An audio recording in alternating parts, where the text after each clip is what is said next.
It's interesting, we've had now, 5 different speakers talking about how their institutions are trying to work in ways which will facilitate the SDG 9 goals. And, 4 of those 5 mentioned UNIDO. That UNIDO plays a very, very important role, but we haven't heard from UNIDO yet. So Philip Schultes, Managing Director of UNIDO, I'd like to get your reaction to what you've heard and your initial thoughts. Yes, thank you very much, Todd, and thank you for the previous speakers for their contributions. In fact, if you allow me to put some historical perspective in this, after all, you heard that we were about to celebrate our 50th anniversary next year, so I guess it's appropriate to look back at some of the things that we've done in recent past and how they gradually bring to the point we have reached today. Let me start in the mid-90s or so when in India, where we were approached by a major foreign car manufacturer there interested in improving somehow the structure of the system and reducing the transaction cost in its procurement. In fact, you must know that the automotive sector is very typical in the sense that it is organized in layers. So the OEMs, the original equipment manufacturers, procure from a second layer of big components, which in turn procure from a third layer of rather smaller components and so on, and it drills down all the way to literally the nuts and bolts that together compose a car. And the idea there is that we were then working with the different layers, trying to organize them to improve the quality of their products, to improve the productivity of the sectors, and altogether reducing the transaction cost for the OEMs on top of the chain. And as you can imagine, to the extent that OEMs did not have an exclusive contractual commercial relationship with the lower layers, that this kind of service was fraught with externalities. That is, that whatever we did to help the lower layers benefited virtually any manufacturer, any large buyer, not necessarily only the one that we were working with. So that justified the role of an organization like UNIDO to get into this original public-private partnership. I'm saying original because it's literally and clearly based on the commercial benefits of the private partner and not on CSR or philanthropy or so. That's an alignment of interest between a private player on the one hand and a development agency like UNIDO on the other hand. A few years later, in 2011, we were approached this time by a financier, this was in the context of the African Agriculture Fund, a fund that it was established by a number of development finance institutions there to take equity investment in agribusiness across Africa.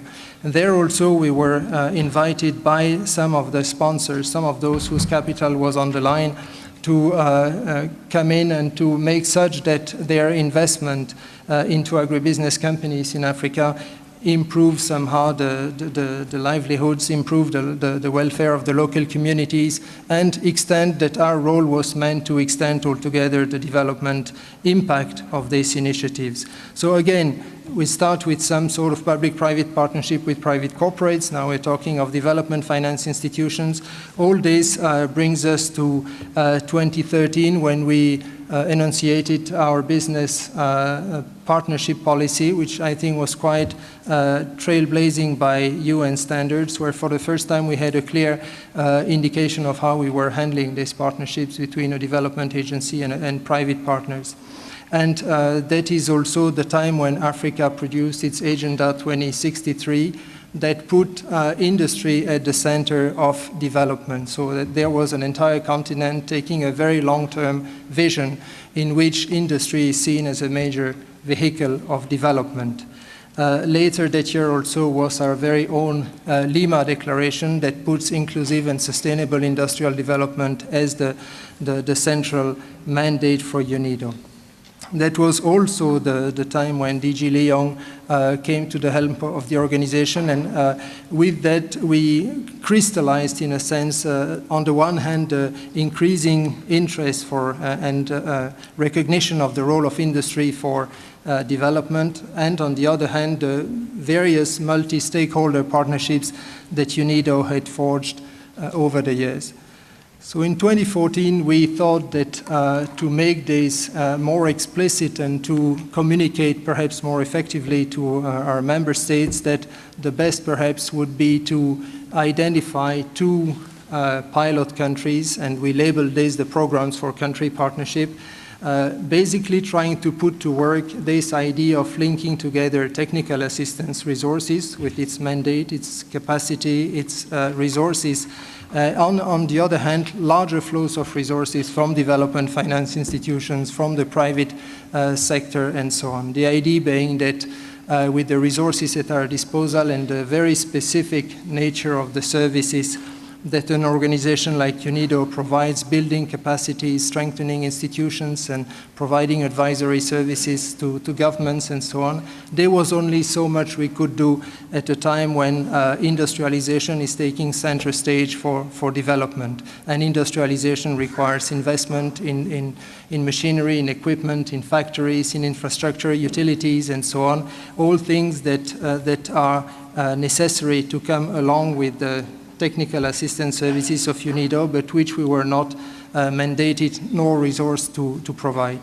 So we thought that in line with the result-based management that our member states have requested from us, and we should depart from the traditional model of reporting to member states on how much money we had spent, and instead report on what impact we had achieved in changing the lives of our partners in developing countries. That required complete reconsideration of our business model, one in which, again, what mattered wasn't so much how much we had spent, but more what benefits it had developed, and to the extent that there are other players out there, corporates, development finance institutions, academia, and so on, that are much better resourced than we are to do this.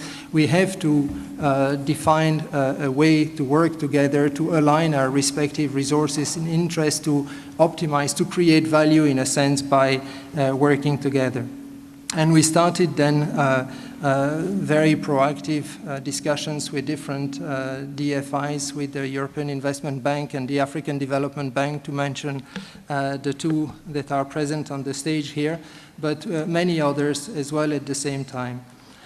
It forced us internally to quite a dramatic overhaul of the way we do business also, our internal control mechanism, our fiduciary standards, our environmental and impact standards also had to be completely revisited so as to be convincing for our partners.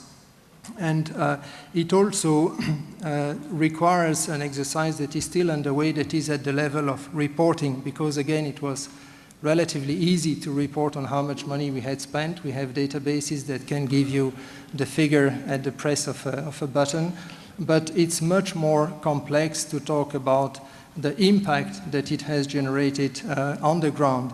And that impact also includes, of course, the intangibles as well, like as we were discussing recently with the governments of Ethiopia and Senegal, that much of the value of the work that we've been doing in the last few months in these 2 countries lies in the greater coordination that has been achieved within the government, across different ministries, and between the government and the business community and the foreign community as well. This is clearly intangible, that it's not something in which you can easily assign a figure, a number that we can report to member states, but which are nonetheless very important when it comes to measuring the impact of our activities. Finally, in 2015, Financing for Development conference in Addis, which again put extreme emphasis on the partnerships and multi-stakeholder partnerships to reach the sustainable development goals, And even closer to us now, a couple of months ago, the decision by the global community to adopt the 17 SDGs, of which for the first time an SDG that is dedicated to industrial activity.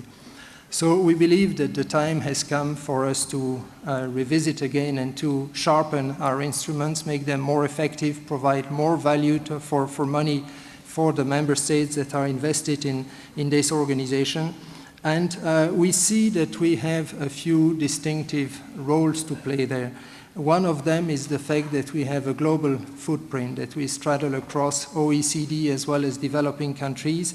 And it gives us a certain outreach to developing countries as well as to OECD countries when it comes, for instance, to mobilizing private companies' interest in investing in some developing countries. We are also not an NGO, so we have the ministers, governments of 170 plus member countries are sitting on our board, are part of our decision. So it provides a very distinctive relationship on the ground. We are also not a private consultancy, so we are disconnected, delinked from any commercial interest, and the type of advice that we may provide can be taken as neutral. To summarize, I would come back to what Professor Stiglitz mentioned also about the invisible hand and his statements about a market economy. We feel that we are in a situation where more and more countries have embraced the market economy paradigm. That is true for least developed countries as it is true for middle income countries. But as Professor Stiglitz mentioned, left to itself, the market or the invisible hand of the market may not always deliver an outcome that is environmentally sustainable and socially inclusive. So that is the reason why you need to coordinate the process.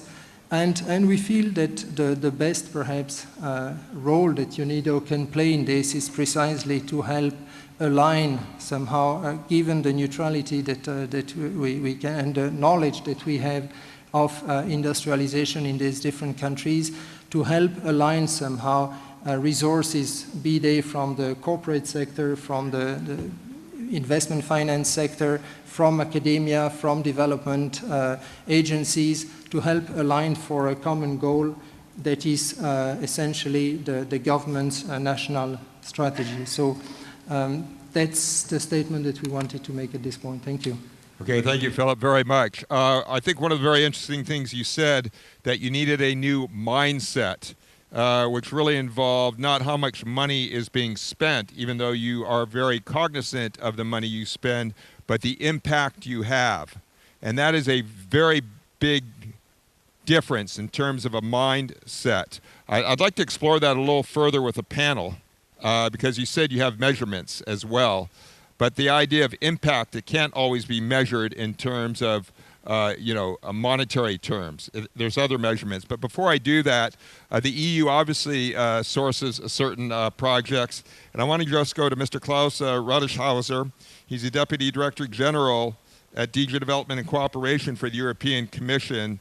And I want to ask you, how will the EU support the implementation of DG9 in particular, and are there any new upcoming initiatives we should know about? Just very, very briefly. Yeah.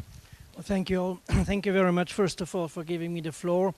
Thank you also for the very inspiring speech by Professor Stiglitz, which was a really good introduction for this discussion. There is also no industrialization without efficient and without sustainable energy, and therefore we need to focus our efforts. The African Bank does it. We do that with all development banks in our very significant programs in energy in Africa. And at the moment where we are, it is clear that Africa has to go directly to renewable energy. And I focus on Africa here because that's where the biggest problems are still happening. And it is possible today, and UNIDO has programs that demonstrate that even for the industrial sector. So I think that's a very important part. And finally, something which has not been mentioned is most countries have industrialized through the industrialization of the agri-food complex. There is a certain sequencing. You don't go to microchips immediately. And especially again in Africa, we still have a lot of subsistence agriculture. We don't have agriculture as an economic sector. And therefore, that is also one of the very important objectives of EU development policy, to make agriculture an economic sector. And then I would just like to add one word where I beg to disagree with Professor Stiglitz, and that's where he talked about trade. The EU has the most favorable trade regime possible. We have duty-free and quota-free access for all goods from least developed countries. So the opposite of what Professor Stiglitz said. The problem is not that we are hindering trade. The problem is that many developing countries do not have goods to trade and to even use the very favorable trade scheme. On the other hand, they themselves have very high tariff barriers, which make their life more difficult. So I think that there is a case also in this discussion about industrialization strategies to also keep in mind that there are things to be done in the trade area. Thank you. Thank you very much. You know, it's very interesting in the sort of opening thoughts of our various panelists. There was a lot of emphasis on industrialization. There is also a lot of emphasis on infrastructure, especially from the African Development Bank, and of course the EIB is also involved in that. We only really touched lightly on innovation, and we didn't go into it at all. And I really want to pick up this point, because remember when Professor Stiglitz was speaking, he says, you know, that innovation basically is a job destroyer, and that we have to really define what innovation is. But my question to all of you is, if innovation is one of the 3 I's in the SDG 9 goals, how do we make innovation a job creator? Who would like to begin? Our good friend from the UN. Yes, Mr. Wu, please. And give some specific examples. Well, thank you very much. I think the science, technology, innovation is very important. In Addis, the third international conference for financing for development decided to establish a new mechanism in the United Nations. That is the technology facilitation mechanism. And we are preparing for the establishment of such a mechanism. And that will be the platform for sharing information on new technology that are relevant to sustainable development. And also we have another platform in the United Nations called the Science, Technology and the Innovation Forum. And that forum also concentrates on the science and technology, which also have a relevance to the future Agenda 2030. But that's different than creating employment. Yeah. So let me say this. Yeah, Philip, you wanted to say something. Munya, I want you to jump in here, and then, yes. I wanted to say that when Professor Stiglitz mentioned about rather sobering term about manufacturing as, you know, reducing employment, or rather against the objective of creating jobs and innovation also in this, he had a very specific understanding of innovation that was in those kind of changes that increase labor productivity. And obviously when you stay within a certain manufacturing industry, innovation would tend to decrease employment. But their innovation is a lot broader than this, as some colleagues mentioned before. It's about sharing knowledge across countries. It's about sharing best practices. And again, there is a whole range of things that do not exist yet. In fact, in the next 10, 15 years, that much of the products that we'll be consuming haven't yet been invented. So this will create the jobs, this will create the opportunities for developing countries. It's also a very exciting field for South-South and triangular exchanges across countries. And for instance, UNIDO has been mandated by the BRICS at the summit in Ufa a few months ago to work with them on a technology platform and innovation technology. And we see it's not so much amongst the BRICS themselves. I suppose that they have what it takes to work amongst them on such issues, but also much more as a means of identifying through this platform best practices that have been developed and nurtured and tested in amongst the BRICS countries, and making such that they benefit also our partners, particularly amongst middle income and least developed countries. Oh, no.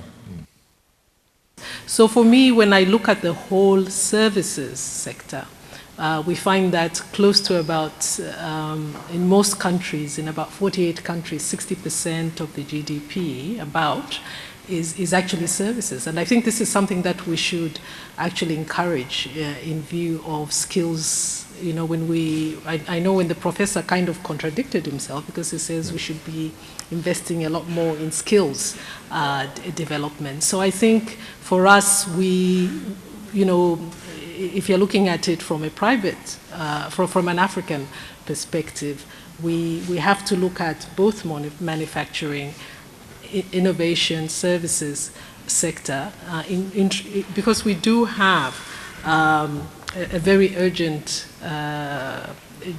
situation which other continents don't have, which is, you know, we have a lot of youth, and most of them actually need jobs. So as a bank, we're looking at private sector. Some of the loans that we are giving through our private sector windows are actually going to some of these industries.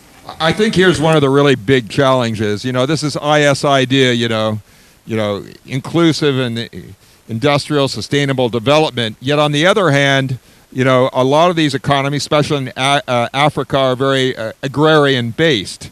Yet you've seen how they've leapfrogged in technology because of mobile, how that's creating more job through services, through small business and so forth. You know, do we really need to emphasize the services more, or can industrialization work extremely well with services? And how do we get to that place? Yeah, Mooney, yeah, please. And then Martin. Yeah. Yes, I think it's services sector is an area that we've actually not looked at.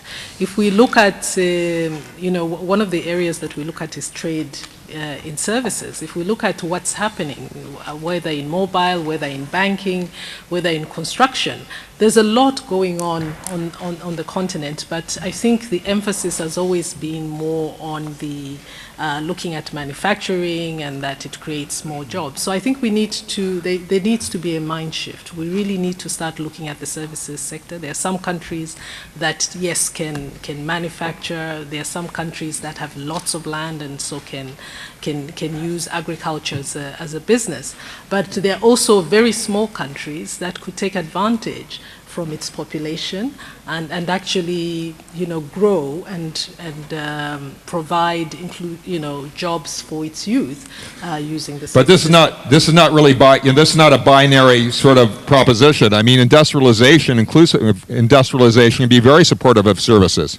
Yeah. Thank you, Todd. Yeah. Let me get back briefly to innovation. Obviously, we all concur that innovation is paramount and key for development.